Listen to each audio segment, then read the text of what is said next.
बच्चों, आप लोग कैसे हो? अच्छे हो? चलिए, आपकी अध्यापिका जी भी बहुत अच्छी हैं। तो मैं चाहती हूँ कि आप लोग अपना अपना टेक्स्ट बुक निकालिए हिंदी की, पेज नंबर 9 यानी पृष्ठ संख्या 9 निकाल लिए। अपने हाथ में पेंसिल भी ले लीजिएगा। ले लिए पेंसिल? चलिए, अच्छी बात है। अब आप लोग क्या कीजिएगा कि ध्यान से सुनिएगा कि टीचर प्रश्नोत्तर कैसे बता रही हैं। ठीक है? जब टीचर बोलेंगे कि हाँ इसको टिक करो, तो वही क्वेश्चन को टिक कीजिएगा और वही आपको लिखना है क्लास वर्क में। ठीक है? सबसे पहले अर्थग्राह्यता प्रतिक्रिया क्या है? अर्थग्राह्यता प्रतिक्रिया, उसमें अ का फर्स्ट वर्ड, सीमा पर तैनात फौजी ही देश प्रेम का परिचय नहीं देते। सीमा पर तैनात फौजी ही देश प्रेम का परिचय नहीं देते। हम सभी अपने दैनिक कार्यों में किसी न किसी ढंग से देश प्रेम प्रकट करते हैं। सार्वजनिक संपत्ति को नुकसान न पहुंचाना, पर्यावरण संरक्षण आदि। अब बताइए कि आप किन किन कामों से देशभक्ति प्रकट करते हैं। ये आपको अपने ओन से लिखना है। तो ये आप क्लास वर्क में नहीं लिखोगे, ये अपने रफ बुक में लिख करके कोशिश कीजिएगा कि आप यह देखिए कि आपने कितना पढ़ा, आप इस पाठ को किस तरह से समझे। आपको अपने बारे में बताना है कि आप किस तरह से देशभक्ति करते हैं। समझ गए? अब दूसरा प्रश्न है, कस्बों, शहरों, महानगरों के चौराहों पर किसी न किसी क्षेत्र में प्रसिद्ध व्यक्ति की मूर्ति लगाने का प्रचलन सा हो गया है। बताइए कि ऐसा करने का क्या उद्देश्य है। आप लोग देखते हैं कि जहां भी चौराहा रहता है, चौराहा यानी चार रास्ते जहां आकर मिलते हैं। चौराहा यानी चार रास्ते। अब मान लीजिए इधर से भी सड़क गई, इधर से भी एक सड़क गई है, इधर से भी एक सड़क है और इधर से भी, ये सभी आकर यहाँ मिलते हैं। इसको क्या बोलते हैं? चौराहा, चार रास्ते, चौरस्ता। अब जैसे आप लोग यहाँ बोलते हो नाचाराम चौरस्ता, फिर आप लोग यहाँ HMT में जाते हो तो वहां पर एक मूर्ति बनी हुई है। किनकी मूर्ति बनी हुई है? तो वहां पे वो मूर्ति लगाने का क्या कोई कारण तो होगा ना, ऐसे ही क्यों वहां लगा देगा? क्यों नहीं यहाँ लगा दिया है? अब यहाँ भी तो चौरस्ता है, आपके यहाँ बाल रेडी शॉप बोलते हैं, वहां भी तो चौरस्ता, वहां क्यों नहीं लगा दिया है? तो मेन रोड में ही चौरस्ते के पास क्यों लगाया जाता है? इसके पीछे क्या उद्देश्य हो सकता है? तो वो आप अपना विचार लिखिएगा। ठीक है? किसी से पूछने की आवश्यकता नहीं है। आप क्या सोचते हैं वो मूर्ति लगाने का क्या उद्देश्य होगा, ये आपको लिखना है। ठीक है? अब आगे बढ़ते हैं। आप पाठ पढ़कर उत्तर दीजिए। पहले पाठ को पढ़िए, फिर उसका उत्तर दीजिए। चश्मे वाले के बारे में जानने के लिए हालदार साहब उत्सुक क्यों थे? आप लोग को मालूम है हालदार साहब क्यों उत्सुक थे चश्मे वाले के बारे में जानने के लिए?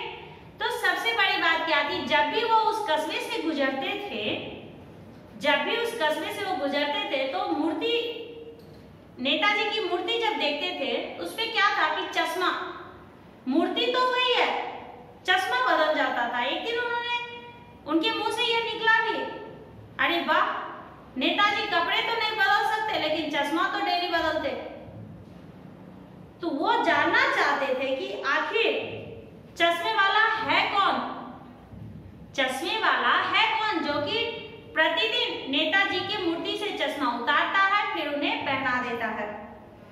चश्मे वाला सच्चे अर्थों में देशभक्त था। पाठ के आधार पर बताइए, चश्मा वाला जो था सच्चे अर्थ में देखा जाए तो वो एक देशभक्त था, अपने देश से बहुत प्यार करता था। तो उसके बारे में आपको लिखना है। हालदार साहब नेताजी की मूर्ति के सामने भावुक क्यों हुए? इसको आप लोग चिन्ह लगाइएगा। ठीक है? हालदार साहब नेताजी की मूर्ति के सामने भावुक क्यों हुए? क्यों हो गए? क्योंकि वो कैप्टन जो था वो मर गया था और बच्चों ने सरकंडे का चश्मा बनाकर उन्हें पहना दिया था, इसलिए वो वहां भावुक होकर खड़े थे। अब आगे दिया गया है निम्नलिखित शब्दों से जुड़े वाक्य पाठ में कहाँ ढूंढ कर लिखे, वो आप लोग ऐसे ढूंढ लीजिएगा।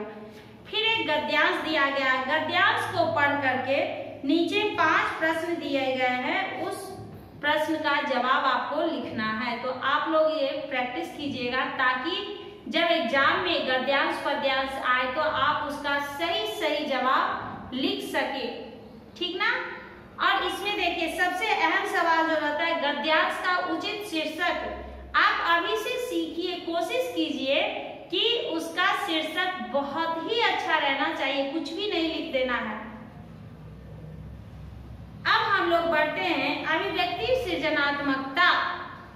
अब हम लोग किधर बढ़ रहे हैं, अभिव्यक्ति सृजनात्मकता।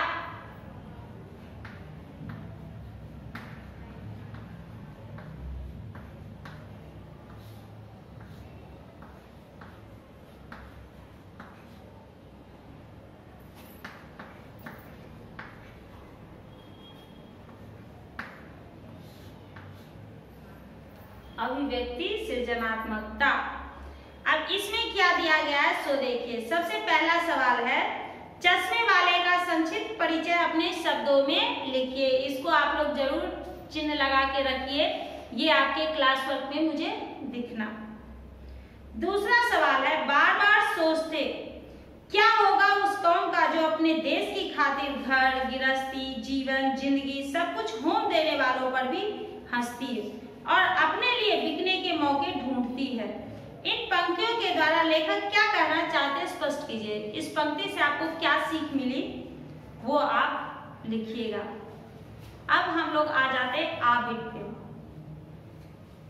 इन प्रश्नों के उत्तर 10-12 पंक्तियों में लिखिए। सबसे पहला सवाल है भाई खूब क्या आइडिया है। इस वाक्य को ध्यान में रखते हुए बताइए कि एक भाषा में दूसरी भाषा के शब्दों के आने से क्या लाभ होते हैं। एक भाषा में दूसरी भाषा के शब्दों के आने से क्या लाभ। अब आप लोग यहाँ देख रहे हैं कि हिंदी है, हिंदी के साथ अंग्रेजी भी मिक्सअप है, तो वो आपको लिखना है, क्या लाभ होता है वो लिखना है, लाभ लिखना है।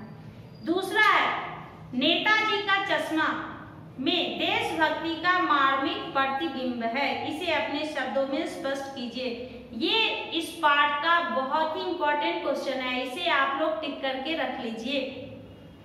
नेताजी का चश्मा में देशभक्ति का मार्मिक प्रतिबिंब है, इसे अपने शब्दों में स्पष्ट कीजिए। अब ई हालदार और पान वाले के बीच जो बातचीत हुई उसे संवाद के रूप में लिखे। इसे आपको लिखने की आवश्यकता नहीं है। हालदार और पान वाले के बीच, अब इन दोनों के बीच क्या क्या बातें हुई उसे संवाद के रूप में लिखने के लिए कहा गया है। तो उसे हम कैसे लिखेंगे वो लिखने का तरीका मैं आप लोगों को बताती हूँ। पहले स्टार्टिंग से कब कब हालदार साहब उस पान वाले के दुकान पर रुके, जब जब वो उसके पास रुके तो कोई ना कोई सवाल उसे पूछते ही थे, पान खाते थे और सवाल पूछते थे, और वो क्या जवाब देता था।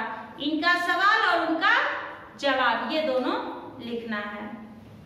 अब अगला जो सवाल है देश के प्रति श्रद्धा भक्ति प्रेम और समर्पण की भावना देश को विकसित और समृद्ध बनाती है, अपने विचार स्पष्ट कीजिए। इसको भी आप लोग टिक करके रखिएगा, ये भी आपका महत्वपूर्ण सवाल है, ठीक है। देश के प्रति श्रद्धा भक्ति प्रेम और समर्पण की भावना देश को विकसित और समृद्ध बनाती है, इस पर अपने विचार लिखिए। समझ गए। अब हम लोग आ जाते हैं भाषा की बात। भाषा की बात आपको मैंने फर्स्ट पार्ट में पढ़ाया था, तो अब आप लोगों को खुद से करना है। क्यों? क्योंकि इसमें पर्यायवाची शब्द है, जो भी दिया गया आप कर सकते हैं। पर्यायवाची का मतलब क्या हुआ, एक ही शब्द के अलग अलग अर्थ। अब जैसे यहाँ है निष्कर्ष, निष्कर्ष का आप लोग क्या लिखेगा, इस समस्या का हल हो गया, इस समस्या का निष्कर्ष निकल गया, यानी हल होना। सराह, सराह मतलब क्या हुआ, प्रोत्साहित करना, सराहना प्रोत्साहन देना। उहापोह, ऊहापोह यानी असमंजस, असमंजस। ठीक है, अब आगे आप लोग कीजिएगा। ठीक, अब दूसरा क्या है, विलोम शब्द। विलोम शब्द लिख लीजिएगा यानी अपोजिट लिख सकते हो। ठीक है, वास्तविक, सफल और सामान्य, ये तीन का विलोम शब्द लिखना है, आप लोग खुद से लिख लीजिएगा। अब आगे है, उत्पत्ति की दृष्टि से कैसे शब्द है पहचान कर लिखिए। अब आपको लिखना है यह देसी है, विदेशी है, अंग्रेजी क्या है वो आपको लिखना है।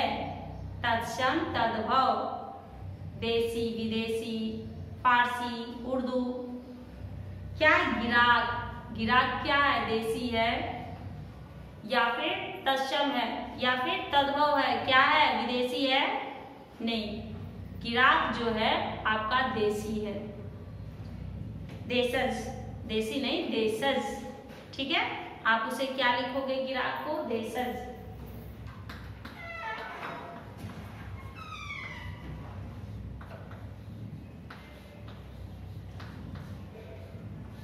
ठीक है, आगे क्या दिया गया, आइडिया।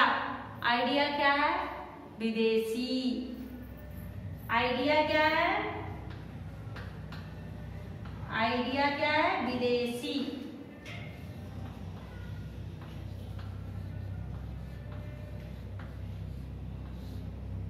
प्लीज, प्लीज क्या है, ये भी विदेशी है। ठीक है, अब हम लोग आगे बढ़ते हैं।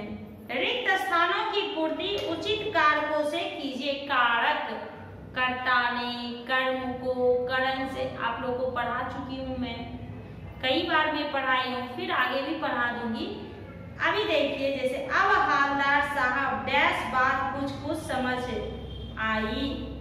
अब हालदार साहब को बात कुछ कुछ समझ में आई।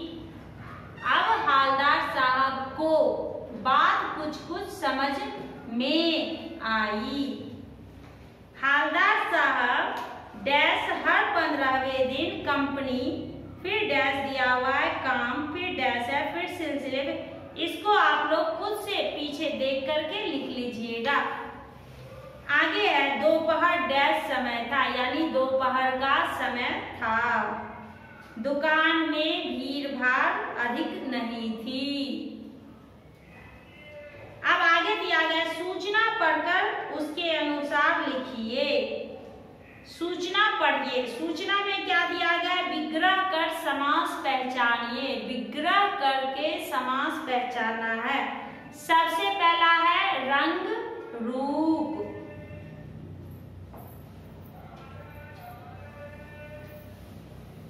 अब इसमें है रंग रूप। रंग रूप, इसको हम लोग जब समास विग्रह करते हैं तो क्या लिखते हैं, रंग और रूप। ये कौन सा समास है, द्वंद्व समास।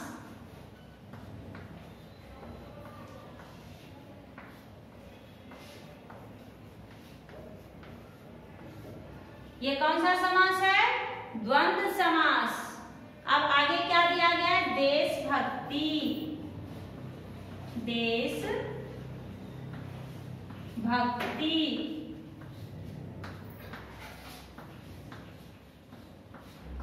देश के लिए भक्ति।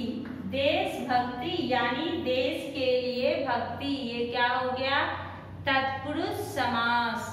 क्यों, क्योंकि इसमें कारक की विभक्तियों का प्रयोग किया गया है, इसलिए यह क्या हो जाएगा, तत्पुरुष समास।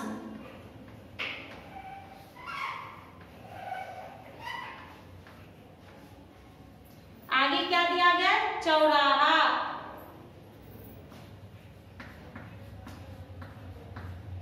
चौराहा यानी चार रास्ते, चार राहों का समूह।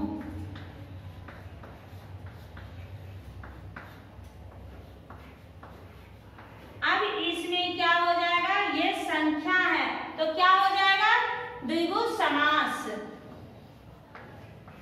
संख्या है तो क्या हो जाएगा, द्विगु समास। ठीक है, अब आप लोग समझ गए ये क्या है, चौराहा यानी चार राहों का समूह यानी द्विगु समास। पहला हो गया द्वंद्व समास, दूसरा हो गया तत्पुरुष समास और तीसरा क्या हो गया, द्विगु समास। द्वंद्व समास में क्या होता है, बीच में और का प्रयोग होता है, जैसे माता पिता, माता और पिता, भाई बहन, भाई और बहन। तत्पुरुष समास में क्या होता है, कारक की विभक्तियों का प्रयोग किया जाता है। द्विगु समास में क्या होता है, पहला पद जो होता है वो संख्यावाचक होता है। ठीक है, अब आगे दिया गया है विच्छेद कर संधि पहचानिए। संधि विच्छेद करना है, क्या करना है, संधि विच्छेद करना है।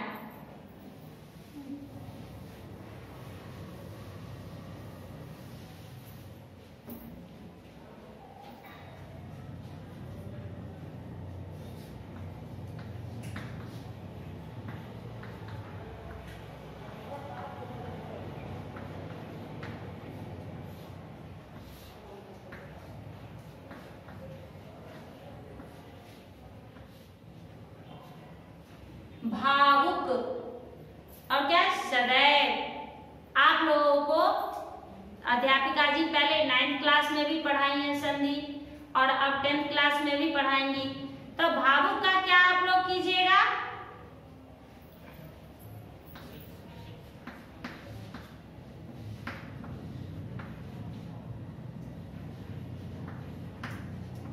भौ प्लस अक, भौ प्लस अक।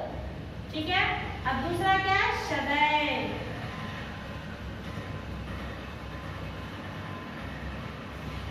सदा प्लस सदैव। अब आप लोग क्या कीजिएगा, आप लोग 10th क्लास में हैं तो आप लोगों को मैंने आज क्या बताया, कठिन शब्द कवि परिचय, उसके बाद फिर मैंने कठिन शब्द दिया वो भी लिखना है। उसके बाद आप लोग क्लास वर्क कंप्लीट कीजिएगा। क्लास वर्क कंप्लीट कैसे करना है, अभी मैं आप लोगों को चिन्ह लगवाई क्वेश्चन आंसर में। एक आपका हो गया अर्धग्राह्यता प्रतिक्रिया में आ का थर्ड, उसके बाद अभिव्यक्ति सृजनात्मकता में अ का फर्स्ट वन, उसके बाद आ का सेकेंड और बड़ी ई। ये करने के बाद आप लोग जितना भी ऑब्जेक्टिव है भाषा की बात में कंपलसरी कर लीजिएगा। पर्यायवाची विलोम, उसके बाद उत्पत्ति की दृष्टि से, फिर आ का फर्स्ट सेकेंड, अ का फर्स्ट सेकेंड थर्ड और आ का फर्स्ट सेकेंड, ये आप लोग को कंप्लीट करना है। अब मैं यहाँ होमवर्क में दे रही हूँ कंप्लीट क्लास वर्क।